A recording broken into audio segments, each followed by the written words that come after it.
일단 우리나라 의료계의 문제점이 뭐가 있을까? 응급실 뺑뺑이, 지방의사 소멸, 소아과, 그리고 산부인과, 분만실, 응급의학과 의사들의 수가 부족하다. 그래서 응급실 뺑뺑이도 일어나고 지방에는 의사가 없다. 그런 얘기가 있는데 사람이 병원에서 죽네 마네, 사람이 죽었는데 의사가 책임을 지네 마네. 사람들이 옛날에는 의사라고 하면 사회적으로도 존경받는 그런 위치에 있었는데 어느 땐가부터 의사라고 하면 돈만 밝히는 그런 사람들이 돼버렸단 말이야. 돈을 밝히는 게 나쁜 것도 아닌데 어쨌든 사람들이 다 그렇게 욕을 하니까 그건 차치하고서라도 우리나라 의료계의 현실을 알려면 딱 요거 하나만 알면 대충은 다 알게 돼. 당연지정제라는 거거든. 이거를 이제 아는 사람이 많지는 않을 거라고 봐. 이거를 알면 의사들을 욕할 수가 없어. 의사가 돈만 밝히네 어쩌네 욕을 할 수가 없다고. 당연지정제가 뭐냐면 일단 우리나라는 의사가 되면 의대를 나와서 전문의든 그냥 일반의든 당연하게 국가에 지정이 돼. 그래서 이름이 당연지정제야.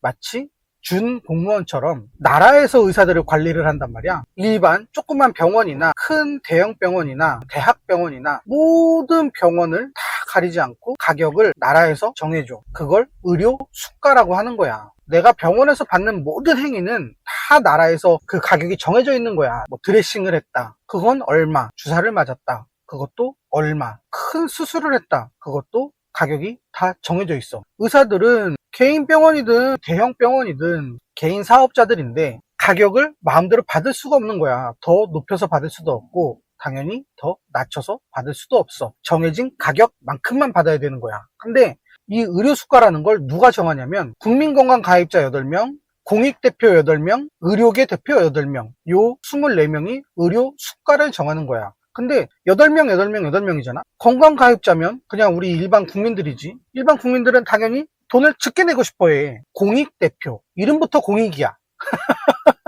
공공의 이득을 목표로 하는 그런 공익대표 8명. 그리고 의료계 대표 8명이다 보니까 의료 수가가 잘 올라가지 않아. 잘 올라가지 않는다고 해서 원가보다 조금 더 비싸게 받는 수준이냐? 아니. 우리나라 의료 행위에 대한 모든 의료 수가는 보편적으로 원가의 70% 정도로 정해져 있어. 내가 감기에 걸려서 병원에 갔어. 그래서 주사 한 방 맞고 약 처방받고 3,500원만 내고 나왔어. 그러면 개인부담금 3,500원, 국민건강보험공단에서 얼마를 또 줘서 이게 이제 의사한테 가는 거잖아. 근데 이 의사는 금액을 합쳐봐야 원가의 70%밖에 안 되는 거야. 그러니까 사람을 한 명 받을 때마다 원가 대비 30%씩 까지는 거라고. 내가 의사가 되려고 10수년 동안 공부를 열심히 하고 죽어라 노력하고 그렇게 해서 전문의가 돼서 병원을 하나 냈는데 가격 경쟁이 안 되는 거야. 오히려 원가보다 30% 손해되는 금액으로 환자들을 받아야 된다고. 그러면 이게 언뜻 생각했을 때 에이 이게 말이 되냐? 사람 한 명 받을 때마다 30%씩 손해면 우리나라 의사들은 다 망해야지. 왜 의사들은 그렇게 돈을 잘 벌어? 라고 할 수도 있는데 내가 지금까지 말한 건 급여에 관한 내용이고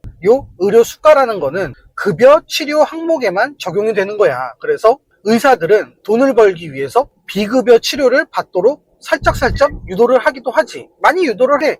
왜냐면 비급여 치료가 안 들어가면 병원은 망하는 거니까. 내가 그렇게 10수년 동안 죽어라고 고생해서 병원을 차렸는데 그 수가대로만 받으면 병원이 망하잖아. 그러면은 히포크라테스 선서고 나발이고 없는 거야. 정형외과에 가면 도수치료라든지 체외 충격파라든지 이런 걸 자꾸 권하는 거고 다른 그 어떤 병원에 가봐도 비슷한 거야. 그래서 병원들은 마이너스 나는 금액을 비급여 치료로 메꾸고 있는 현실인 거야. 여기서 바로 우리가 병원에 가면 자꾸 비싼 도수치료라든지 체외 충격파라든지 링겔이라든지 그런 것들이 자꾸 의사들을 권하니까 여기서 사람들의 인식이 의사들이 돈만 밝힌다 라는 인식도 생기게 되는 거거든. 그러니까 의사들이 이게 너무 열받지, 화가 나잖아. 그래서 위헌 심판을 제기했어. 언제? 2002년에. 근데 결과가 의사들이 졌어. 헌법재판소에서 뭐라고 했냐면 니네 급여 항목에서 마이너스가 나도 비급여 치료로 돈 벌 수 있잖아. 그러니까 이거는 위헌이 아니야 라고 판결을 내려버려. 자, 여기까지는 이해됐어?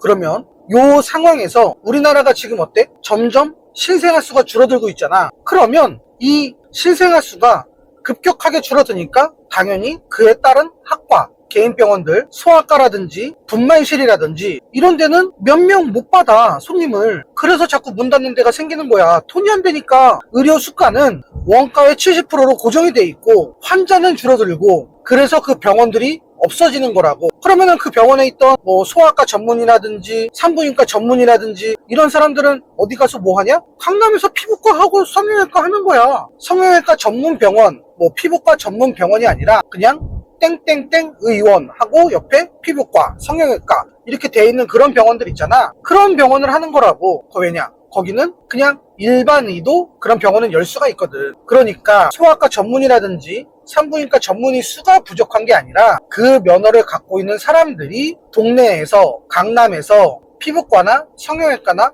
그런 걸 하고 있는 거라고. 돈이 되는 개인 병원을 하고 있는 거라고. 의사 수가 부족한 게 아니라고. 근데 여기서 한술 더 떠서 어떤 일이 생기냐면, 이제 소아과라든지 뭐 응급의학과라든지 분만실에서 일하는 산부인과 전문이라든지 이런 사람들이 어떤 일을 겪게 되냐면 자꾸 소송에 걸리는 거야. 아이가 밤에 갑자기 막 열이 펄펄펄펄 났어. 왜?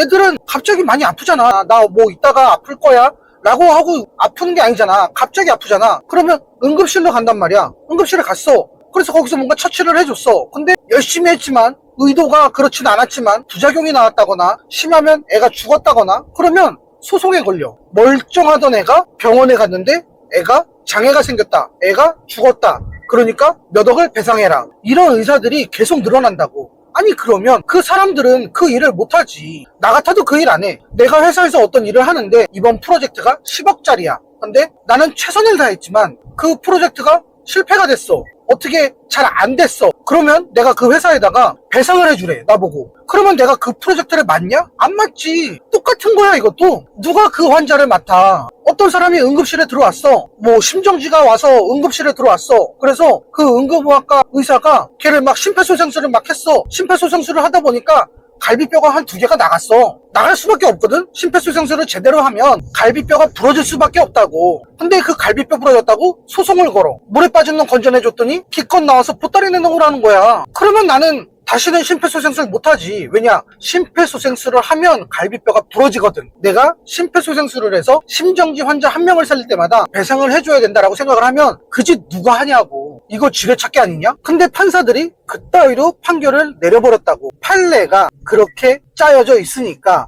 그 다음부터는 그 판례에 따라서 계속해서 손해배상을 해줘야 되는 거야. 그러면 그 짓거리를 누가 하냐고 도대체. 그래서 응급실 뺑뺑이가 일어나는 거라고. 요거를 조금 비슷한 결의 얘기인데, 지금 최근에 이재명 정권에서 판사들이 잘못된 판결을 내리면 그 판사도 손해배상을 할 수 있게 하고 심하면 감옥까지 갈 수 있게 했단 말이야. 근데 판사들은 지금 그거 갖다가 난리잖아. 바꿔서 생각하면 판사들 니들도 의사들한테 그렇게 했잖아. 손해배상 때리고 감옥 보내고 판사들도 그렇게 했잖아. 이게 뭐 자업자득이지 뭐. 자, 그러면 여기서 조금 더 생각해보자. 그러면 의사들의 주장대로 의료 수가를 늘린다면 과연 이 문제는 해결이 되냐를 한번 또 생각해보자. 일단 의료 수가를 늘리는 건 굉장히 어려운 거야. 굉장히. 왜냐면 지금 우리나라 건보료는 지금 이 상태로 가더라도 뭐 3년 안에 고갈이 되네, 5년 안에 고갈이 되네, 이런 얘기가 많단 말이지. 근데 여기서 수가를 늘린다?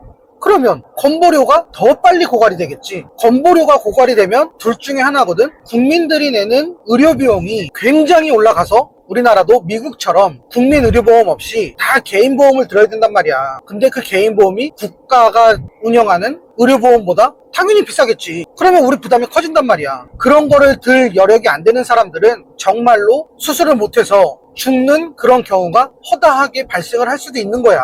그게 아니라면 지금 우리가 부담하고 있는 의료보험료를 훨씬 높게 더 부담을 해야 하는 상황이 발생할 수밖에 없는 거야. 이러나 저러나 대다수의 국민들이 짊어지는 비용이 굉장히 커지게 되거든. 그러면 이거를 할 수 있는 정치인이 누가 있어? 아무도 없어. 이제 곧 건보료가 고갈이 됩니다. 그러니까 우리도 이제 국가에서 운영하는 의료보험 다 없애고 다 개인 의료보험으로 돌려야 됩니다 라고 하는 정치인이 있을까? 없어. 표 못 받아. 정치인 아니야 그러면.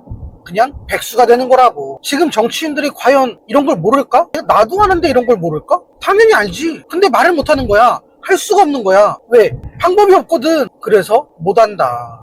이재명도 알고 있을 거야. 이거 다 알지. 정치인들 이거 다 알지. 모를 수가 없지. 일반 국민들도 조금만 관심 가지면 이 정도는 다 알아. 근데 건들 수가 없으니까 계속 그냥 의사들만 패고 있는 거야. 의사 수가 부족하네 어쩌네 이런 프레임이나 만들고, 의료 수가를 올려주지 못하니까 그냥 의사가 돈만 밝히네 어쩌네, 뭐 생명을 경시하네 마네 이런 프레임 만들어서 그냥 의사만 패고 있는 거라고. 근데 나는 그런 생각도 하거든. 요거를 해결을 하려면 어떻게 해야 되는가, 뭘 해야 되는가, 이 나라가 어떻게 굴러가야 되는가, 뭘 고민해야 되는가. 근데 이 얘기는 너무 길어져. 오늘은 의료계 문제점에 대해서 얘기를 해봤는데, 이거는 뭐 내 말이 틀려? 라고 할 수도 없는 게, 내 말이 맞아. 이거는 그냥 그렇게 알고 있으면 돼. 우리나라 의료계 문제는 당연 지정제서부터 시작이 되는구나, 그냥 그렇게 알고 있으면 돼.